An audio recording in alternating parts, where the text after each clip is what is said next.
Hivi umewahi kujiuliza kwa nini mafundi wengi huwa hawafanikiwi? Hapa juzi kati nilisikia content moja ya mchungaji IPM akieleza namna ambavyo mafundi wengi wanafanya kazi kubwa sana lakini vipato vyao ni kidogo. Sasa IPM ni muumini wa watu kuchinja na watu kutoa kafara kuchinja. Sasa kwenye video hii atuzungumzie mambo ya kafara, lakini nataka nikwambie kwa nini mafundi wengi, watu ambao wanafanya kazi za mikono, technician na watu ambao wana ujuzi mwingi, wanafahamu sana vitu, huwa hawafanikiwi kwa viwango vikubwa. Kwenye video hii nitakwambia kwa nini hawafanikiwi na ufanye nini ili uweze kutoka hapo chini ulipo na kuweza kujinyanyua na kufika katika viwango vikubwa zaidi. Kitu cha kwanza kuelewa ni kwamba Mwenyezi Mungu alitupa njia 4 za kuweza kuingiza kipato. Njia ya kwanza ni ya kutumia mikono. Unafanya kazi za kila siku kama kushika jembe, kama kushika sururu, kama kushika kwenye kompyuta kutype na vitu kama hivyo. Kama unafanya kazi kwa kuingiza kipato kwa kutumia mikono yako, upo kwenye kiwango cha chini kabisa cha kuweza kuingiza fedha. Kiwango cha pili ni cha kutumia njia ya usimamizi. Unasimamia watu wanaotumia mikono kuingiza kipato. Maana yake wewe unakuwa umepanda juu kidogo katika renki ya kuingiza kipato.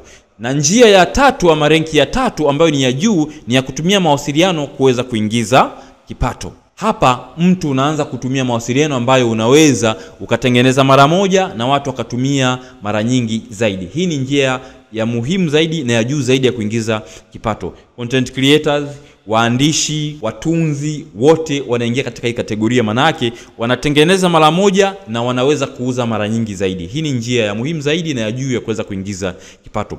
Na njia ya 4 na ya juu kabisa kuingiza kipato ni ya kutumia akili na kutumia fedha kuweza kuingiza kipato. Sasa kama wewe unanifuatilia vizuri, maana yake ni kwamba utakuwa umenielewa mpaka sasa kwa nini mafundi wengi wanaotumia mikono huwa hawafanikiwi kwenye maisha.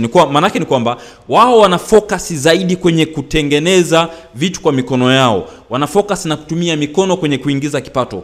Huku tunaona kabisa kwamba kuna njia 4, ngazi 4 za kuweza kuingiza kipato. Maana yake wewe kama una focus kwenye kutumia mikono yako, utabaki daima chini na watu watakutumia kuweza kupanda ngazi. Maana yake ni nini? Maana yake ni kwamba unapoingiza fedha kwa kutumia mikono unapata hasara zifuatazo. Kwa hiyo utagundua kwamba hasara za kufanya kazi kwa mikono ni kwamba kipato chako kinakuwa kimefungwa na muda. Huwezi kuzalisha kwa kiwango cha zaidi kuliko muda ambao unaweza kufanya kazi. Ukiwa fundi, maana yake utaenda asubuhi kufanya kazi, utatoka jioni, utalipwa kwa kiwango cha siku hiyo. Huwezi kulipwa zaidi ya hapo. Hiyo ni hasara ya kwanza. Hasara ya pili ni kwamba unapofanya kazi kwa mikono, maana yake hakuna leverage, hakuna leverage ya kuweza kuzalisha ukiwa umelala. Ni lazima utoke asubuhi, upande daladala ama uchukue usafiri wako, uende kwenye kituo cha kazi, ufanye kazi ndio ulipwe. Na kipato chako kwa hakika kinakuwa kimefungwa na uwezo wako ama kimefungwa na muda wako. Ndio maana tunasema hii ni hasara kubwa kama unaingiza kipato kwa kutumia mikono kwa muda mrefu. Pointi ya muhimu kabisa ambayo itakusaidia kuelewa vizuri ni kwamba ukiwa unazalisha kwa mikono yako, maana yake ni kwamba huwezi kuzalisha ukiwa umelala kitandani. Siku unaumwa, umeugua ama umeacha kufanya kazi, maana yake ndio siku ya mwisho ambayo utakuwa unaingiza kipato. Ndio maana mafundi wengi ambao walipata ajali wakiwa kazini huwa wanarudi nyumbani, wanakaa na maisha baada ya muda yanakuwa magumu baada ya kile kitu ambacho alikuwa amehifadhi kuweza kukatika. Maana yake ni kwamba alikuwa anaingiza kipato kwa kutumia mikono. Ndio maana tunasema hii ni kiwango cha chini kabisa cha kuingiza fedha. Sasa mafundi wengi hii ndiyo inawaponza na hili ndilo kaburi lao. Maana yake mtu anafanya kazi miaka 30, miaka 20, anatumia mikono yake tu, hajiongezi. Na hapo kuna watu wengi ambao tayari wanatumia jasho lake kuweza kuingiza zaidi. Manake kwenye vile viwango vya kuingiza fedha nilikwambia kuna watu ambao wanatumia njia ya usimamizi, manake wanawasimamia hawa mafundi. Na kuna watu ambao wanatumia njia ya 4 ya kutumia akili zaidi kuweza kuingiza kipato. Manake ni kwamba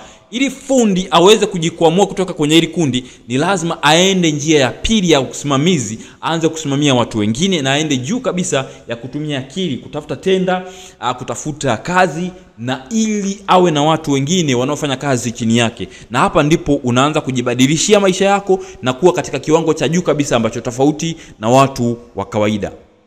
Fundi yeyote anayenisikiliza, technician yote anayenisikiliza, mtu yote anayenisikiliza anayefanya kazi kwa kutumia mikono, ili uweze kuingiza kipato chako, ni lazima upitie hatua zifuatazo 7 ambazo ni za muhimu sana uweza kukubadilishia maisha yako, ili kutoka kwenye kutumia mikono na kipato kwa kimefungwa na uweze kuongeza kipato kwenye maisha yako. Hatua ya kwanza tumeshaizungumza, ni kufanya kazi na kuwa bora kwenye kitu unachokifanya. Lakini kuna kitu cha ziada. Badala ya kuwa bora kwenye kitu unachokifanya tu, hakikisha pia unajua siri za kazi hiyo. Jua namna watu wanavyopata kazi, namna watu wanavyoweza kupata tenda, namna ya siasa zilizoko kwenye hiyo kazi.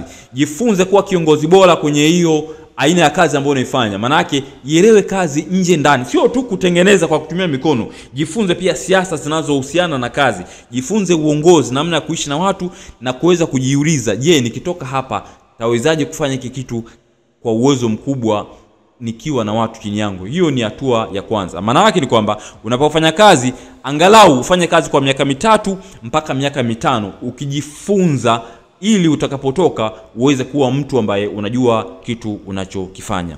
Hatua ya pili, kusanya mtaji na fungua ofisi yako. Nimekueleza kwenye zile hatua za kukusanya ukwasi. Maana yake ni kwamba ujitoe kwenye kutumia mikono na uanze kutumia kampuni, uanze kutumia ofisi kuweza kuingiza kipato. Hiyo ni level ya juu kabisa. Sasa utaweza kuifanikisha level hii pale ambapo utaelewa kwamba utakapokuwa na ofisi, maana yake utaanza kuajiri watu watakaokuwa wanafanya zile kazi za chini kama ambazo zilizokuwa unazifanya za kutumia mikono, na hapo ndipo utaweza kuingiza kwa kiwango cha juu. Wakati watu wanafanya hizo kazi za chini, wewe unawaza project mpya, unawaza kuomba kazi huku, unawaza kuomba tenda huku, unawaza kuomba ushirikiano, na hapo unakuwa umeenda katika kiwango cha juu kabisa. Hatua ya tatu ni lazima sasa uanze kusimamia na kufanya mentorship kwa vijana ambao wako chini yako. Usiwe fundi unajiita eti fundi kwa sababu unaweza kupaka rangi vizuri. Eti wewe ni mtaalamu wa kutengeneza website, sijui ukitengeneza wewe ndio inakuaje. Achana na hizo kasumba za kuhisi wewe ndio unajua kufanya kila kitu. Jifunze kutrain watu wafanye vitu unavyofanya wewe, na wewe uanze kufanya vitu vya maamuzi. Wasimamie watu kufanya vitu kwa ubora. Wasimamie watu kufanya vitu kama ambavyo ulivyokuwa unavifanya.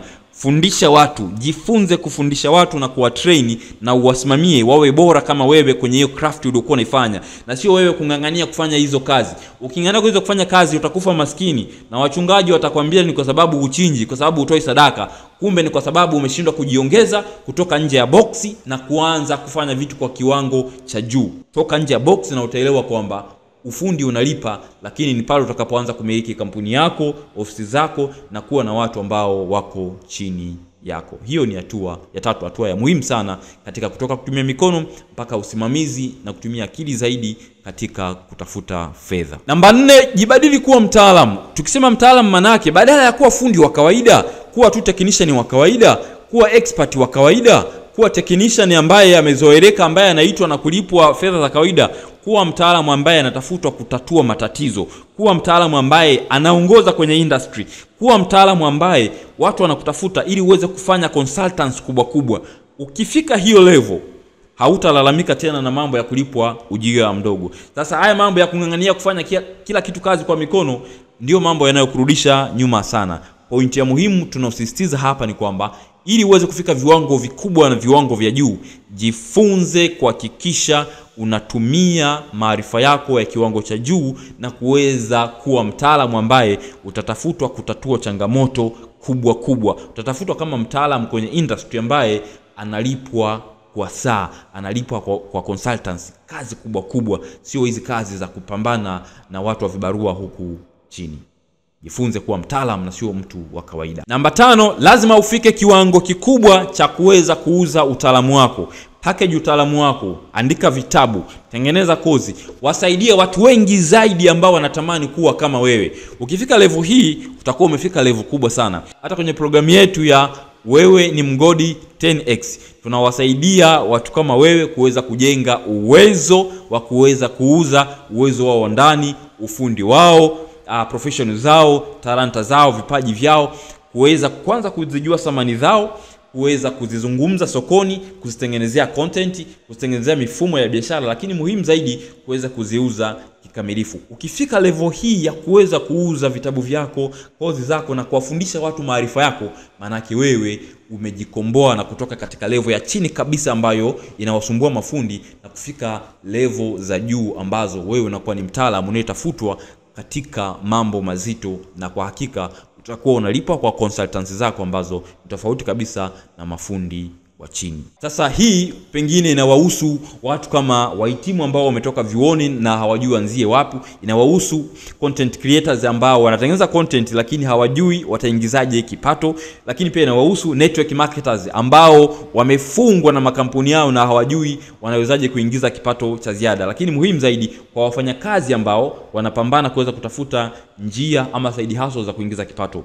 Ukitengeneza expert business, manake unaweza kuuza profession yako, ujuzi wako, ama kitu ambacho unakijali zaidi, unakipenda zaidi na unakiweza zaidi, unaweza kukiuza kama mtaalamu. Na wewe ni Mgodi 10X ni moja program ambayo imetransform maisha ya watu wengi, na tumekuwekea link kwenye description, itakusaidia sana kuweza kujifunza the best way possible ya kubadilisha kile unachokifanya na kukifanya kwa level za juu zaidi. Hatua ya 6, jitahidi kushirikiana na kuwashirikisha watu kwenye vitu unavyovifanya. Ukifanya mwenyewe utafika kwa level fulani, lakini ukishirikiana na watu utaenda mbali zaidi. Kuna ule msemo wa Kiingereza unasema kwamba ukitaka kwenda haraka nenda peke yako, lakini ukitaka kwenda mbali zaidi nenda na watu wengine. Na hiyo ndio pointi ya muhimu zaidi ambayo tunazungumzia hapa.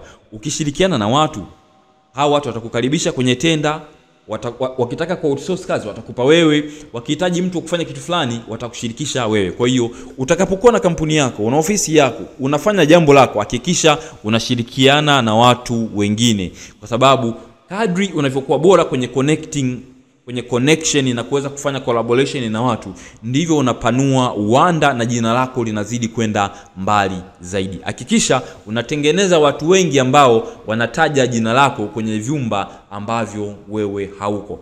Hapa tunapambana kumtoa mtaalamu anayefungwa na kipato cha mikono na kuwa mtaalamu ambaye anazungumzwa huko mitandaoni, anazungumzwa huko duniani na kutafutwa ili aweze kuleta suluhu kwenye maisha ya watu. Hiyo ni hatua ya 6. Hatua ya 7, ili uweze kujikomboa kikamilifu, maana yake ukiukusanya ukwasi sasa unaweza kuwekeza fedha zikazalisha fedha. Njia ya muhimu na ya mwisho kabisa ya kuzalisha fedha ni kutumia fedha unazozipata kuenda kuzizalisha zaidi. Sasa uweze kusema una laki zako 2, laki zako 3 na milioni zako kadhaa 2, 3, 4, 5, 10, 20, 30, ukasema unaweza kuziweka benki zikajizalisha. Hapana. Kusanya ukwasi wa maana, nenda katie mzigo kwenye fixed account ama peleka UTT na sehemu ambazo unaweza kununua bond, shares na vitu kama hivyo, na huko ndiko utaweza kuzalisha zaidi. Pesa ikiwa nyingi inaweza kujizalisha zaidi. Sio kusave ka pesa ambako unapambana kusave hapa tukasema ina save ili niweze kutajirika. Hakuna mtu ambaye anaingiza fedha kidogo anaweza kutajirika kwa kusave. Utatumia maisha yako yote kukusanya fedha. Point ya msingi ni kwamba kusanya ukwasi wa maana, na ukwasi utaweza kujizalisha wenyewe kwa wenyewe.